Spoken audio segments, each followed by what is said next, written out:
Morning guys, welcome back to the vlog. I am just about to go to my functional medicine doctor this morning, and boy guys, let me tell you, I woke up and I chose violence this morning, unfortunately. I recently posted a TikTok about how the fertility cliff after the age of 35 theory is based on church records from the 1700s instead of actual science, and I got some blowback for that. I don't know what it is about women attacking each other over our fertility. I don't get what that is. It's like so many women out there are bitter about having hope, which I think is so sad. And I'm not mad. I understand the bitterness. I understand it, but I had someone saying you're giving women I think it's improper to give women false hope, and like obviously there's a gradual decline in fertility as we get older, but it's not like the sharp drop off cliff like it's always been portrayed. It's just factually not true. There are lots of studies out there showing that the decline is actually more gradual. Yes, there is a decline. That's not what my post said. My post literally is referencing the fertility cliff theory, and that's what I was talking about, and it's just like so sad to me. Anyway, I told the person to read critically instead of interpreting whatever they want, and you know, women out there have enough information that makes them worry. Something that provides a little bit of hope is not the end of the world. It's not a bad thing. So anyway,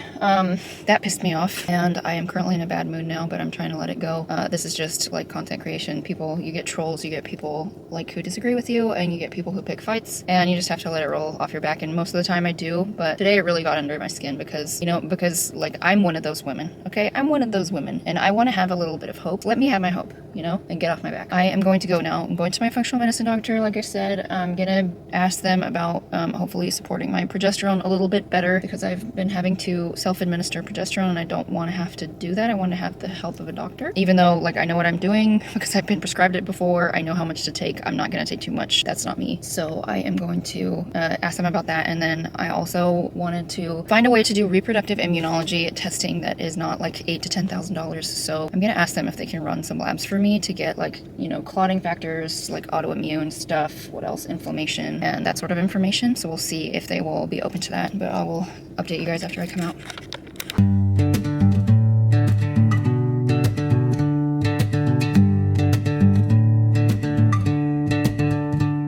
Okay, I'm out, and I love my functional medicine doctor. Please, I love her so much. She's helping me with my progesterone, first of all. Second of all, she was totally fine with ordering all of these tests for reproductive immunology. Like, she ordered every single one that she could possibly order, and I am so grateful. Oh my god, I'm so happy about this. And I'm gonna have help with my progesterone. My gynecologist told me she didn't even know how to do that, and you know, the other option for me was going through my fertility doctor, and that's really expensive because it's outside of my insurance, and fertility doctors are expensive. We all know that. I love Dr. Murphy, but I can't afford to do $3,000 per cycle just to get progesterone. So I'm so happy. I'm so happy that she's helping me out with my progesterone. Yes, this is really good news. Oh man, what a load off. What a load off. It feels so good to make these kinds of strides, guys. I'm so excited to get all of these blood tests done. I like want to go straight there and do it. I am so excited that I get to do this. So basically, I am leaving you out of the loop on this. Reproductive immunology tests for like a bunch of immunological factors for why you may not be getting pregnant if you've never heard of it before. A lot of doctors don't believe in it, but it's a real thing. Dr. Murphy does it. And most of the time when they do this test, they find something, and it makes the pregnancy rate jump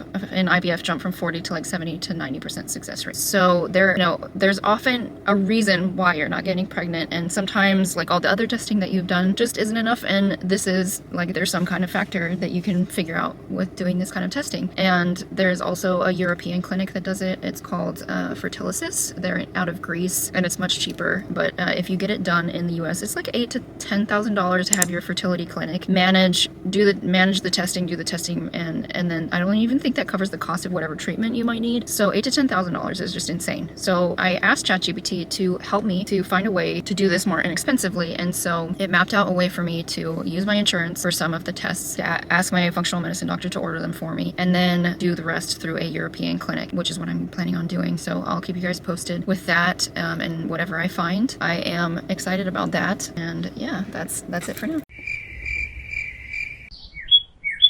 Hey guys, I wanted to talk to you I'm just like, I'm doing Instacart right now and I'm waiting for a batch to come up. So while I'm doing that, I'm just going to talk to you guys about a couple of things. So I've been talking a lot with ChatGPT recently about my diagnosis. I got the adipose PRP and I did see a slight improvement, especially in estrogen levels, not so much in antral follicle count, like a very minor improvement. It wasn't like the big improvement that I was expecting to get. So basically ChatGPT, like I've been asking it about like, what's the deal? You know, like with POI, I've seen in a lot of places that you actually, one of the criteria to be diagnosed with POI is that you have to have a lack of periods or you have to have irregular, like super irregular periods for 4 months. And I've never had that. I've had the irregular periods when I've been doing things that have been stressing my body, some kind of interventions like surgeries or things like that. I don't really count that because that's like a major stress to the body, and of course like that's going to interfere with ovarian function. But just like when it's just me just doing my thing, I never really have like super irregular cycles. I'll have like a short cycle here and there because of the low progesterone, but like low progesterone can make your cycle shorter.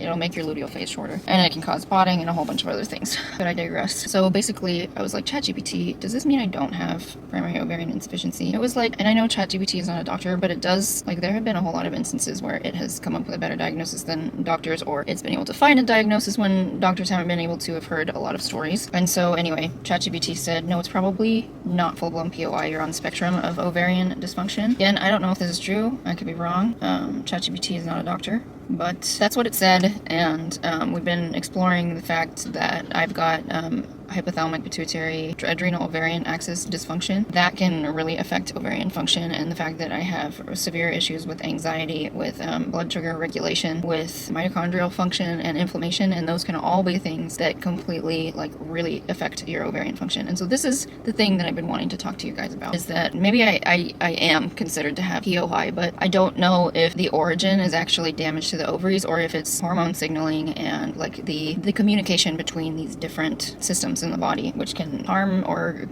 turn off ovarian function even when the ovaries are physically okay. And I've talked to Amy before, and she also thinks that it's not POI. My diagnosis code on every single requisition form from Dr. Murray is always either obviously infertility or ovarian dysfunction. He did not put the diagnosis code of primary ovarian insufficiency for me. And so I'm thinking that maybe I don't have this, and I think that also ChatGPT says that doctors like to throw around this diagnosis very willy-nilly, even for women who may not have all of the criteria for the diagnosis. It is such a rare condition to begin with. Also, like this kind of ovarian dysfunction is even more rare, the one that I have potentially. So essentially, I don't know, like I might not have it, and I have to look more into mitochondrial function and just like all this HPAO axis stuff and metabolic health and all of that, because I do have high fasting glucose. Anyway, I told you guys about the reproductive immunology. A lot of that testing is going to give me more information about that kind of stuff. So I am excited to do those tests. I do take LDN though, if you've heard of it before, low dose naltrexone, and that's like an immune modulating drug. It helps with autoimmune conditions, so I need to stop taking that for like a week before I do these blood tests so that it can pick up like any autoimmune stuff that may be going on. And also more on the reproductive immunology. I've been trying really hard to find a doctor remote, somebody who can be a consultant for me, who's not going to charge like $8,000 to $10,000 to like manage my case, and it's proving to be really difficult. Like first of all, I'm just navigating this by myself and with ChatGPT and with my functional doctor who only knows so much about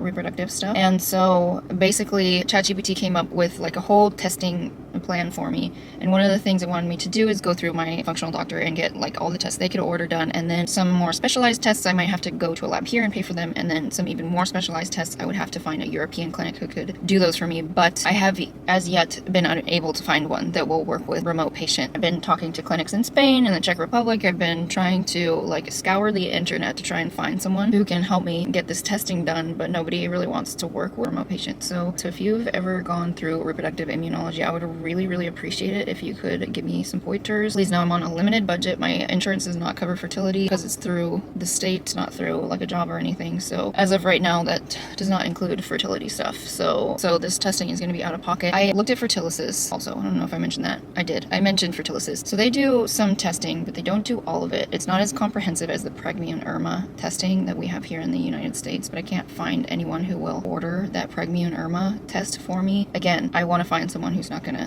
charge me $8,000 to $10,000 to do it. So anyway, if you have any pointers whatsoever, I would be very grateful. And that's it for today. Thanks for listening.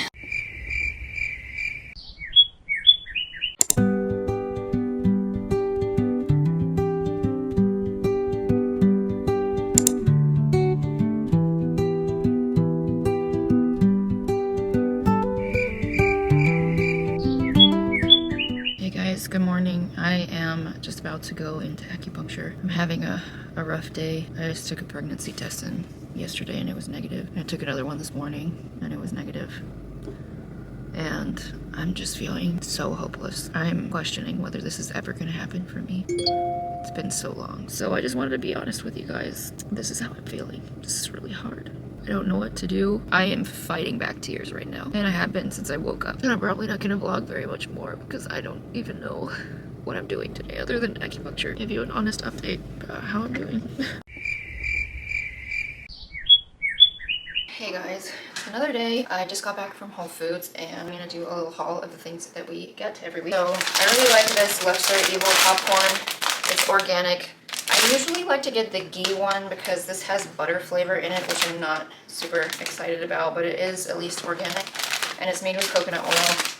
So I like that, but again, I will get the ghee one if they have it. And then I get the Siete Foods chips. These are really amazing. They're on sale right now too. Usually I don't get this brand of eggs, but they didn't have my regular brand. So just pasture-raised organic eggs if I can find them. This is all I could find this time. And these are from my husband. He's guilty pleasure. I don't eat that kind of stuff. And then I got these Miss Jones almond flour chocolate chip grain-free cookies.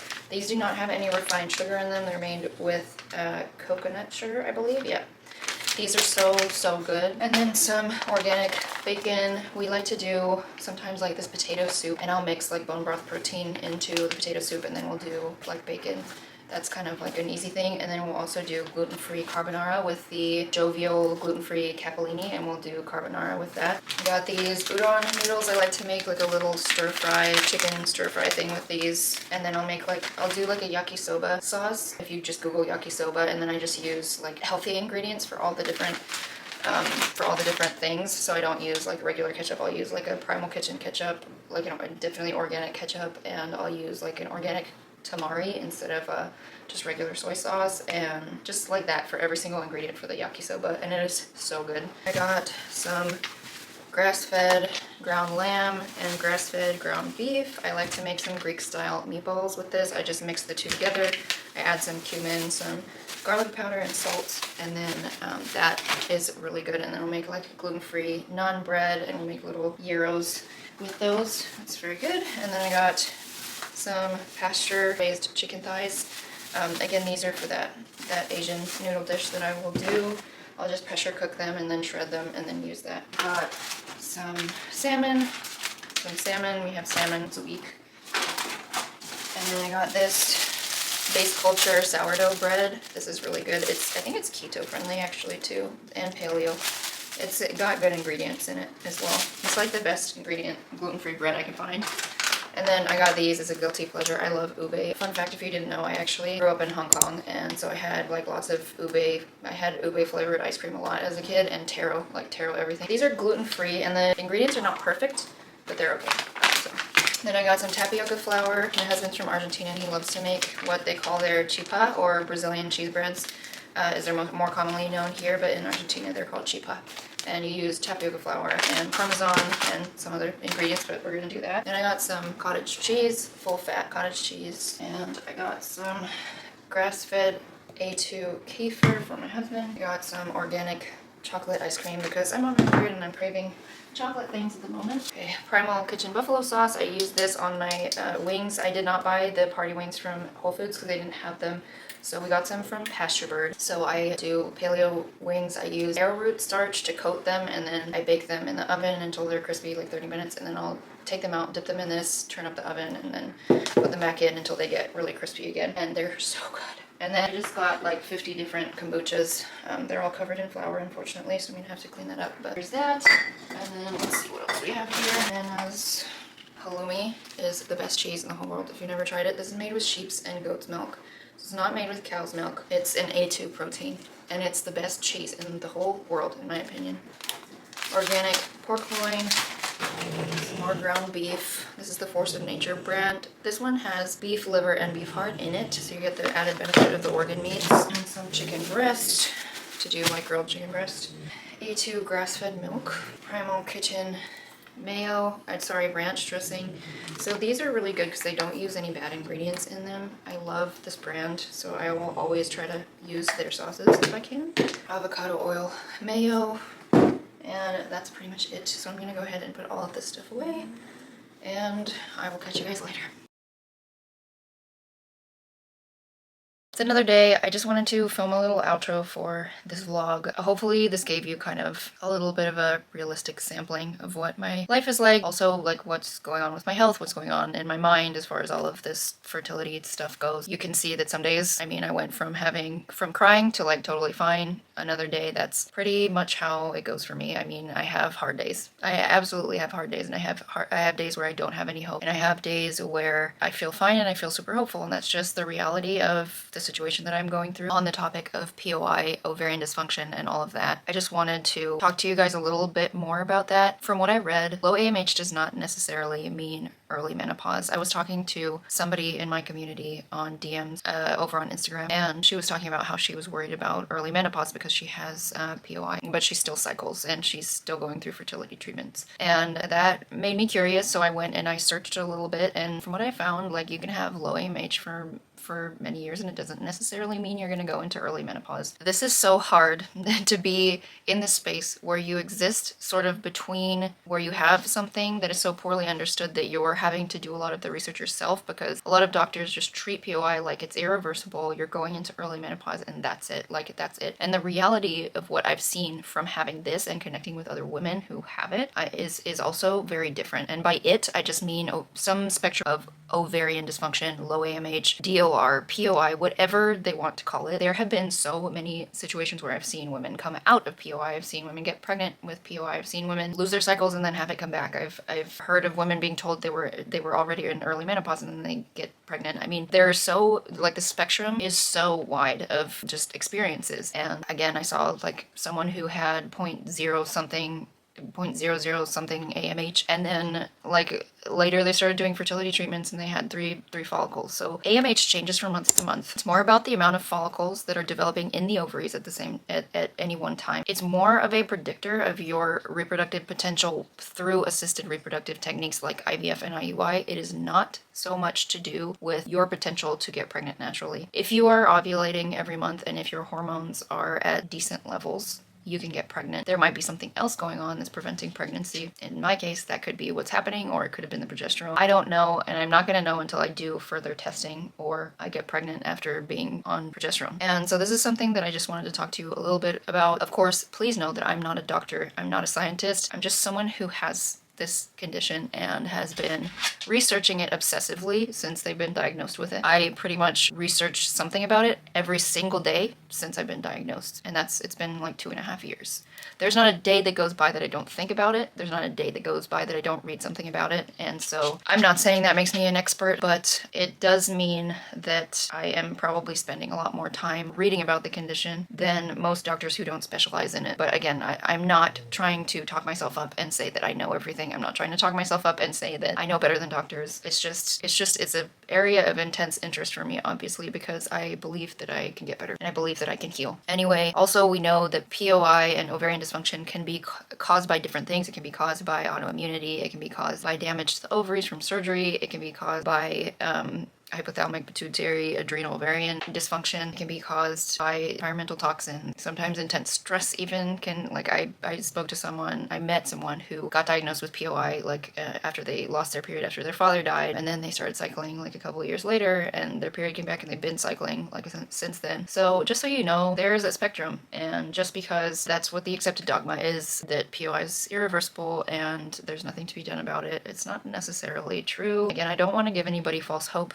because sometimes it is irreversible, and that's the truth. The truth is that sometimes it is irreversible, like especially in cases with women who've never had their period. But even in those cases, I have heard of girls getting their period after they never got it. They never went through puberty. After making shifts with functional medicine, I think it's much more rare, but it is possible. It is possible even then. So hopefully me talking about this doesn't piss you off, and I'm sorry if it does, but it is my personal belief that when you have some kind of a devastating condition, that hope is absolutely vital for survival, for mental well-being. I think the worst possible thing that you can do for someone who has a devastating condition is to remove hope. And that's been my personal experience. This diagnosis was my worst nightmare. It was my worst nightmare, but I'm still here and I'm still having hope. I still believe that things are possible for me. Yes, I have hard days. Yes, I have days where I feel hopeless, but most of the time I'm picking myself back up and I'm continuing on and I am looking for solutions, and that's it. And that's it. I'm not going to talk your ear off anymore. I'm going to start a new vlog and I'm going to do some more fun things in this vlog, so you guys will have a little bit more fun, hopefully, watching the next vlog. But anyway, thank you so much for being here, guys. I really appreciate it. If you're not subscribed, go ahead and subscribe. I share my health journey, healing journey, and fertility journey in vlogs, and I do like more structured videos about health and stuff. I'm also hoping to like start incorporating more like about lifestyle